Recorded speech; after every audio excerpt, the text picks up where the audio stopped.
परमात्मा भक्त कहता है, एक बीमार डॉक्टर के पास गया, डॉक्टर साहब दवाई दे दो। मान लो डॉक्टर साहब बोले बीमार क्यों हुए, तो मरीज कहता है बीमार नहीं होता तो तुम्हारे पास आता ही क्यों, बीमार हुआ हूं दवाई करो। ऐसे भक्त कहता है यदि मैं गरीब नहीं होता, मैं पतित नहीं होता तो तुम्हें पतित पावन कौन कहलाता। मैं गरीब नहीं होता तो अमीरों का क्या क्या महत्व होता, गरीब है तभी तो अमीरों का महत्व है। आगे भगवान 108 दिन के हो गए, मतलब 3 महीने 3.5 महीना से ऊपर के हो गए। यशोदा जी ने कहा आज मेरे कन्हैया ने करवट बदली है। ए नाई लगा दे दुहाई किस बात की कि आज मेरे कन्हैया ने करवट बदली है। यशोदा जी बात बात में उत्सव करती हैं।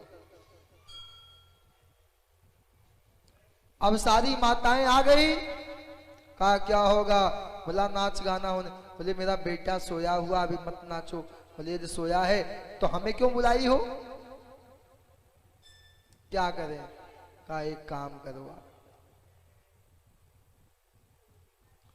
कृष्ण को पालने में रख दिया, पालने सहित बैलगाड़ी के नीचे, और कहा अब तुम लोग नाचो गाओ। भगवान ने कहा वाह, जिसके नाम का जिसने करवट बदला उसको घर के बाहर निकाल दिया बैलगाड़ी के नीचे, और तुम लोग आनंद करो, कैसे होगा। भगवान ने कहा एक काम करते हैं, बच्चे जब तक रोते नहीं है तो माताएं सुनती भी नहीं, बच्चा ना रोए तो माताएं कभी दूध नहीं पिलाएंगी, क्यों, पेट भरा होगा। तो एक काम करते हैं, भगवान ने रोना आरंभ किया, लेकिन याद आया कि रोने से काम नहीं चलेगा यहां, क्यों, क्योंकि कोई सुनेगा ही नहीं। भगवान ने कहा कुछ और भगवान ने पांव को उठा के बैलगाड़ी पे दे दिया, और बैलगाड़ी खंड खंड हो गया, टूट फूट गया। यशोदा जी दौड़ के आई, क्या हुआ क्या हुआ। एक ग्वाल ने कहा मैया कन्हैया रो रहे थे, बोले तो, बोले मैं सोचा बुलाऊं जा करके, तो बुलाया क्यों नहीं, देखा आपके कन्हैया ने लात मारा बैलगाड़ी में, बोले दाढ़ी के, अभी छोटा सा कन्हैया कैसे मार सकता। भगवान ने सकट भंजन किया है।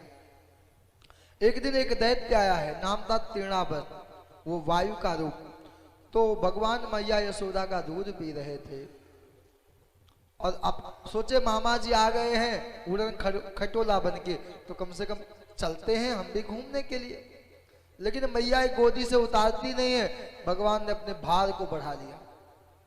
यशोदा जी ने कहा लगता है ज्यादा दूध पी लिया है, इसीलिए भारी हो गया, नीचे उतार दिया, खेलने दो हल्का हो जाएगा बाद में उठाऊंगी। इधर मामा जी आए और लेके चल दिए।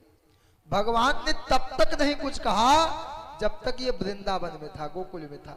भगवान ने कहा ये मनसुख का घर है, ये राधा का घर है, ये विशाखा का घर है, सारी ब्रिज को देखा है। और जैसे मथुरा जाने लगा भगवान ने अपने भार को बढ़ा दिया, बोला कहीं मैंने नंद के भवन से कोई पत्थर तो नहीं उठा लाया। भगवान ने कहा मूर्ख कहीं का, लोग पत्थर में मुझे देखते हैं, ये मुझ में पत्थर देखता है, तो इसके मृत्यु भी पत्थर से होनी चाहिए। अंत में भगवान ने भार इतना बढ़ाया, पत्थर में टकराया और वहीं राधे राधे हो गया। बोल राधे राधे, राधे रानी सरकार की जय। और इधर भगवान अब 1 साल के हो गए। वासुदेव जी ने अपने गुरुदेव गर्गाचार्य जी से कहा कि पता नहीं नंद ने मेरे बेटे का नाम क्या रखा है, तो आप जाइए गुरुदेव भगवान, आप जो जानते हो कि नंद कृष्ण जो नंद का बेटा है वो मेरा अष्टम पुत्र है, आप नामकरण रख के आइए। गर्गाचार्य जी आए हैं, नंद मिले हैं। नंद बाबा ने कहा जय जय महाराज। बोले जय जय। बोले बड़े भाग्य से आपके दर्शन हुए हैं, लेकिन ये बताइए मेरे घर में 2 बच्चे हैं और जब से वो आए हैं तब से रोज उत्पात होता है, क्या करें? बोले नाम बताओ। बोले महाराज नाम ही नहीं रखा। 1 साल व्यतीत हो गए लेकिन नंद बाबा ने नाम। अब आजकल के माँ बाप कहना क्या साहब, बेटा गर्भ में अभी जन्म नहीं लिया, प्लान बन गया, नाम क्या रखना है? बेटा होगा तो ये नाम, बेटी होगी तो ये नाम। चिंटू रखना है या पिंटू या सिंटू या टिंकू। इतना ही नहीं, किस स्कूल में पढ़ाना ये तक हो जाता है। एक मैंने किताब पढ़ा था कि बिना एक उसका नाम था कि बिना भैंस के दूध दही। आपने शायद पढ़ा हो। पहले जब मैं बचपन में था, दूसरी तीसरी क्लास में, तो एक गंवारों के लिए किताब आई थी। उसमें एक अध्याय था बिना भैंस के दूध दही, अवधी भाषा। पति पत्नी दोनों बैठे हुए थे, तो खेत में फसल बोया गेहूं का, और विचार कि आपकी बार गेहूं अच्छा होगा तो एक भैंस लेके आएंगे ज्यादा दूध देने वाली। अच्छा, उसके बाद जब दूध ज्यादा होगा तो अपने पास दूध दही मक्खन बनाएंगे, घी बनाएंगे और बेच बेच करके बहुत ज्यादा बना देंगे गाय भैंस। और कहा जब घी ज्यादा होगा ना तो मैं थोड़ा सा मैके भेज दूंगी। पति को बड़ा गुस्सा है, उसने उठा के पत्नी को धमाधम मारने लगा। मोहल्ले वाले इकट्ठा हुए, बोले क्या हुआ? बोले मेरे घर का ये घी अपने मैके क्यों भेजेगी? बोले घी है कहां? तब विचार आया अभी तो प्लान ही बन रहा था, अभी ना भैंस आई ना फसल हुआ और यहां युद्ध चालू हो गया। तो गर्गाचार्य जी नंद बाबा ने कहा महाराज आप नामकरण रख दो। बोले मैं रखूंगा तो कंस को पता लग गया तो तेरे यहाँ काल उत्पात हो जाएगा। बोले ऐसा करो तुम अपने बेटे को गौशाला में लेके आओ और वही नामकरण कर देते। बोले महाराज ठीक है चलिए। गौशाला में इधर नंद बाबा यशोदा जी के पास गए। हे देवी यशोदा, एक बहुत बड़े महात्मा आए हैं और वो ये कहते हैं कि बेटे का नामकरण। यशोदा जी ने कहा नाई लगा दुहाई किस बात की, आज कन्हैया का नामकरण संस्कार होगा। मैं एक छोटी सी घटना बताऊं। मैं जब अयोध्या में पढ़ाई करता था, मुझे आज भी याद है, तो हमारे गुरुदेव 16 संस्कार को पढ़ा रहे थे। उसमें कर्ण भेदन संस्कार आता है, कान को छेदा जाता है। तो मैंने पढ़ा, हमने कहा आज अपना कान स्वयं छेदते हैं। तो मैं कांटा लेके आया, मुझे आज भी याद है। मैं कई बार लगाया, दर्द हो कि ना हो। हमने कहा कुछ भी हो छेदना है छेदना है। और शीशा गया, अब शीशा बड़ा मिले ही नहीं। हमने कहीं ऊपर नीचे हो गया तो बड़ा बेकार होगा। मैं अपने हाथों से अपना कान ही छेद लिया। अब पता ही नहीं लगा कब हो गया, बाद में कान सूज गया मोटा सा। जब तक 16 संस्कार में यदि एक भी संस्कार बाकी रह गया, कुछ संस्कार, अब तो मुझे लगता है केवल 2 संस्कार बचेंगे, बाकी सब राधे राधे। पहला जन्म, गर्भाधान, इसका तो भाई कोई इलाज नहीं है। दूसरा मौत, अंतिम संस्कार। बाकी आप सबसे बच सकते हो, 2 तो आपको पीछा नहीं छोड़ने वाला, अंतिम। यशोदा जी से कहा अच्छा माताओं की इच्छा होती बेटा पढ़े या ना पढ़े, लेकिन बहू कैसी आएगी? अच्छा लोग बहुओं से बड़े परेशान हैं। बहू थोड़ी सी भी उल्टी हो जाए जीना दुश्वार हो जाता है। भगवान ना करें, लेकिन फिर भी आप बहू मत लेके आओ, आप बेटी लेके आओ तो शायद आप बच सकते हो। कहा यशोदा बड़े बुद्धिमान महात्मा है, बड़े भविष्यवाणी करते हैं, बता देंगे कन्हैया की बहू कैसी आएगी। यशोदा जी ने कहा चलो। और इधर रोहिणी जी से कहा बहन देखते ये महात्मा असली है या नकली है। बोले तो बोले आप मेरे बेटे को ले लो और मैं आपके बेटे को ले लेती हूँ। यदि पक्का पंडित होगा बता देगा कौन सा बेटा किसका है, बाकी नहीं तो खड़िया पलटन होगा तो ऐसे ही मान लो। गई और गोस्वामी जी सुखदेव जी लिखते हैं कि 4 मिले 64 किले 20 रहे कर जोड़।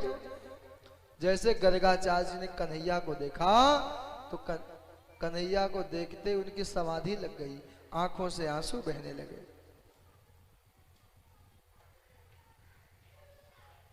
आंखों से आंसू बहने लगा है और समाधि लग गई।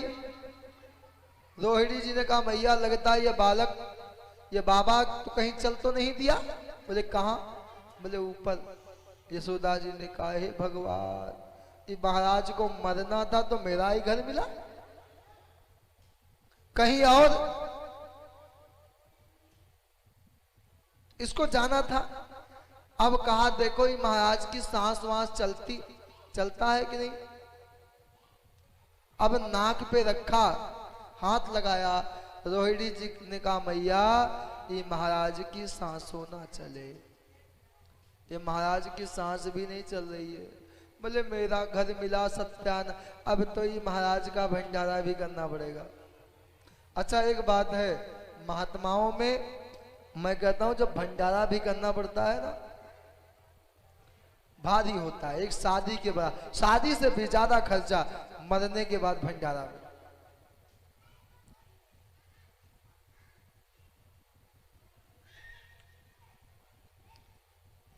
और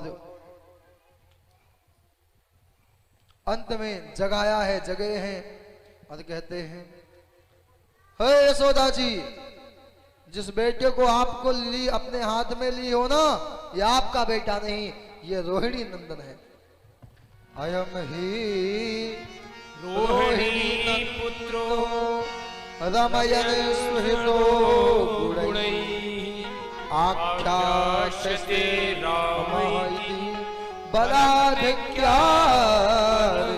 बलम विदुः। इनका नाम बलराम होगा, इनमें बल ज्यादा होगा। बोले महाराज बड़ा सुंदर नाम बताया, अब ये बताइए मेरे इस नन्हे से बालक श्याम रंग के, कहते हैं गोस्वामी जी लिखते हैं इनके नाम अनेक अनुपा, जिनके नाम अनेक अनुपा, सुमति अनुपा, इनके नाम, हाँ इनके बहुनी संत नामानि रूपाणी चासुतस्य गुण कर्म रूपाणी तानयाहम वेद नो जना। इनके नाम अनेक अनुपा, इनके बहुत नाम होंगे, इनके नाम की नहीं कमी होगी। जो जहां पाएगा, कोई कनुआ, कोई बलुआ, कोई कालिया, कोई कुछ, इनके बड़े नाम है। एक बार लक्ष्मी जी जा रही थी और एक आदमी अपने गुरु जी से कहा गुरुदेव वैसे तो मैं किसान हूं, आपने देखा होगा पहले गांव में हल चलता था, 2 बैलों के बीच में लोग और हाउ हाउ करते। तो उसने कहा महाराज कोई मंत्र बता दो ताकि खेत जोतता हुआ। अच्छा हमारे यहाँ अवधि में कहते हैं कि महाराज ऐसा कौन मंत्र बताई दो ताकि हम खेतवा जोतत जोन भाई और पुजो गई ले, कहीं चिंता ना करो, तू इनाम ले लो घनश्याम, और घनश्याम जब तू जाबो ना तो हर कल्याण हो जाए अपने आप, भुलायो ना, लेकिन कहीं पक्का ना भुला, चिंता ना करो। ठीक भाई। अब ये बेचारे भुलाए का नमुए भुलाई गए। अब घमोचन घनश्याम की के जगह घमोचन। अब लक्ष्मी जी आई, अब पत्नी आई खाना लेने, तभी तक नाम याद था घनश्याम। पत्नी ने कहा, वो जी सुनते हो? अच्छा, हमारे अवधि माताएं कहते हैं, भैया हे सुनत है कि ना ही सुना है? बस बात तो हरे कनों में तेल डाल दो अपने, तब तो सुनाई दी।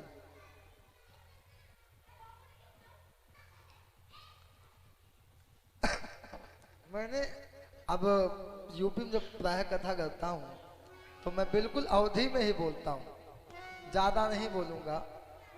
तो पत्नी ने कहा, ऐसा करो पति देव, कुछ जीम लो। बोले अभी मैं जप कर रहा हूं।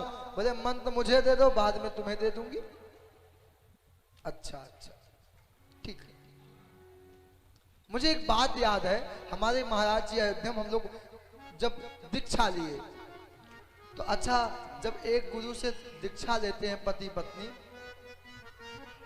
ऐसे एक गुरु से दीक्षा ले तो गुरु भाई और गुरु बहन कहलाते हैं। तो मैं छोटा सा था, मुझे आज भी याद है। तो पति पत्नी ने मंत्र लिया, अब दोनों कहते हैं हम मंत्र लिए भाई बहन हो गए, क्या करें? तो हमने कहा उनसे कि कंठी उतार देना, पति पत्नी हो गए, अब कंठी पहन लेना तो भाई बहन हो जाओगे। अब जा करके हमारे गुरुदेव भगवान से शिकायत कर दिया उसने कि उन्होंने तो ऐसा ऐसा मुझे उपाय बताया। तो पत्नी ने कहा मुझे मंत्र दे दो और मैं बाद में आपको बता दूंगी। बोला घनश्याम। पत्नी बेचारी सीधी साधी, उसने कहा भोजन कर लिया। बोला मंत्र वापस दे। बोला घमोचन घमोचन घमोचन। बोला सही बताया ना? बोले बिल्कुल सही बता रहे हो, घमोचन ही कहना है। अब बेचारा भोजन के बाद घमोचन घमोचन घमोचन घमोचन। लक्ष्मी जी निकली। बोले भैया किसका नाम जप रहे हो? उसे पत्नी के ऊपर खुन्नस तो था ही कि बार बार डिस्टर्ब कर दिया इसने। पहले आई, अब दूसरी पता नहीं कौन आ गई। कहा तो है भतार का नाम लेते, जा निकलो यहां से। घमोचन घमोचन, तुम्हारे पति का नाम है। लक्ष्मी जी बड़ी शर्मिंदा हुई कि इसने कह दिया। लक्ष्मी जी आई, भगवान ने पूछा देवी क्या बात है, कैसे उदास हो रही हो? बोले मैं क्या बताऊं, मैं कहीं गई थी, एक आदमी घमोचन उसने, और मैंने उससे पूछा भैया क्या जप रहे हो? उसने कहा तुम्हारे पति का नाम ले रहा हूं। भगवान मुस्कुराए और भगवान नारायण ने कहा देवी जिसको जो भी नाम लेना है वो नाम ले, मैं उसी से प्रसन्न होता हूँ। जो भक्त जो नाम दे देता है मैं वही नाम स्वीकार कर लेता हूँ। बोल भक्त वत्सल भगवान की जय। तो इनके बहुत नाम होंगे और महाराज इनकी शादी बोले बाद में बताऊंगा।